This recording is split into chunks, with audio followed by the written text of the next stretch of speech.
Hi, guys. I want to talk about finding beats today, tracks, producers. But before I talk about that, I just want to make a little bit of a mention because I don't want to make a whole video about the topic of vanity metrics. Don't get caught up in how many views you have or how many followers you have on Instagram. Like, don't let your ego take over in a place where emotion shouldn't be.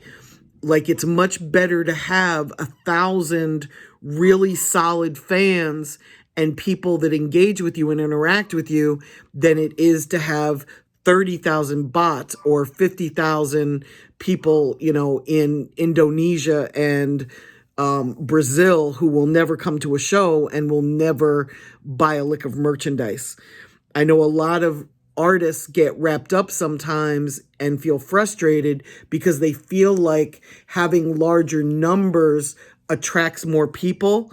And that's not necessarily the case. Good content is what attracts people. If somebody comes to your site and you have 100,000 followers, that's great. But if you have shitty content and mediocre music, they're not going to care that you have 100,000 in content.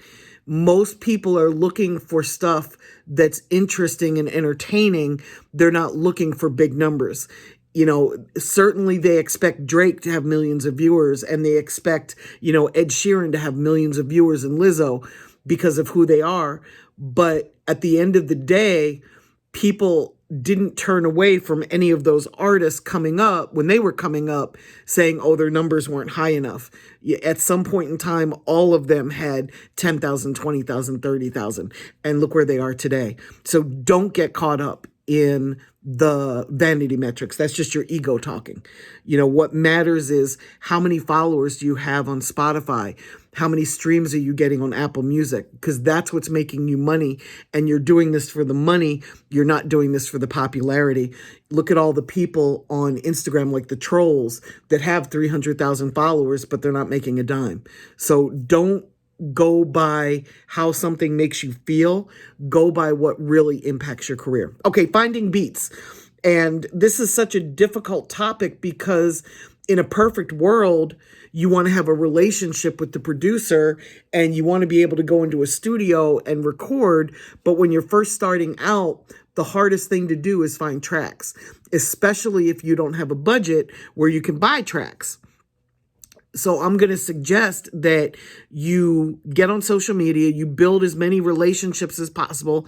Yes, I'm aware that people get beats from YouTube and BeatStars and SoundClick and all the different sites.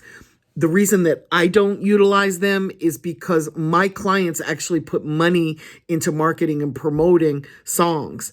And when you don't own the exclusive rights to a song, you cannot put money into it. Because what if you spend $50, $60, $70, $80,000 and then along come the Migos or Chance the Rapper and they put out a song on that same beat that was not exclusive? And then what happens if you put out a song and it's a leased beat and it starts to take off and you go back to the producer and you say, hey, I need this exclusive. And they say, oh, I've already sold, 10 leases to that beat. Or, okay, you can have it exclusive, but I want $25,000. You've got to treat this like a business. And I know that there's a lot of producers out there that are selling leases to beats, and this is probably going to piss them off to hear me say it, but I don't do leases on beats because I can't put a budget behind it. And if I can't market and promote a track that somebody has spent money to rap over, it's useless to me. So I just don't go to those sites unless I know I can get a beat exclusively. And a lot of guys on these websites, like when you reach out to them, you can't even get them to respond, let alone get them to negotiate, something that's not a lease, something that's exclusive for single rights and exclusive without giving you a maximum amount of streams that you can have. It doesn't help you for somebody to give you the rights to the song if it only streams 20,000 times. And I understand why producers do that, because there's so many of you that get tracks from them and then you don't market and promote. So it's a wasted track. But when you do this professionally and you're doing this as more than a hobby and you're doing this to make a living, you cannot use leased beats. You cannot put money behind something that you don't own the rights to. And that's just the reality of it. So my best suggestion is to start reaching out to producers and build relationships, network. Find the guys who are willing to give you beats up front for a split on the back end. Or if you've got a budget, be honest with them. Tell them what your budget is going into it. But don't get some bullshit beats. Don't rap over B beats.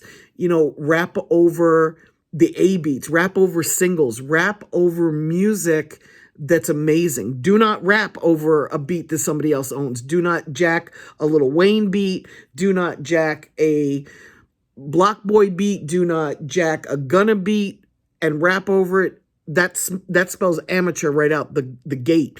You can't use that. You can't make money from that. I've got a client who bought all of his beats on YouTube.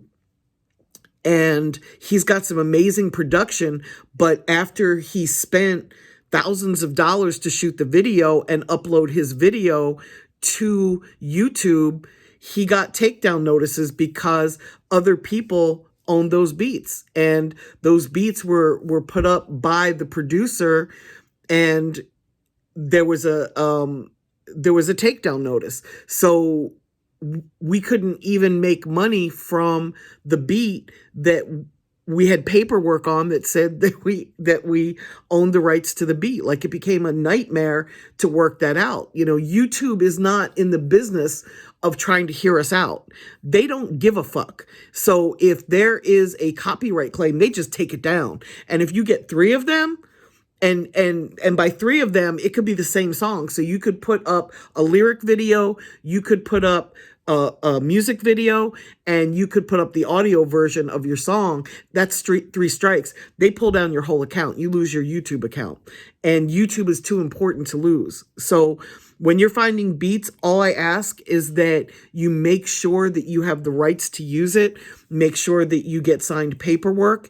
If you work out an agreement to pay somebody for the beat, I would suggest that you give them half up front and then you give them half once they sign the paperwork.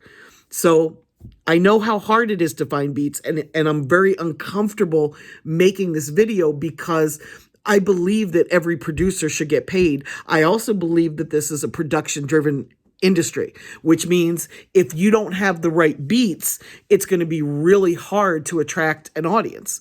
So I understand how important the producer is, and the best advice I can give you is to work out a situation with a producer whose music you like and who understands that it makes more sense to put the money into marketing, promoting, and then splitting the back end with them so that everybody gets paid when the money starts to come.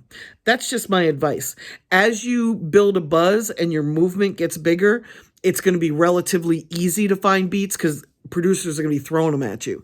But when you're first starting out, I know how hard this is. Just hang in there and try to do the best that you can and always do what's right. Okay, guys, take care.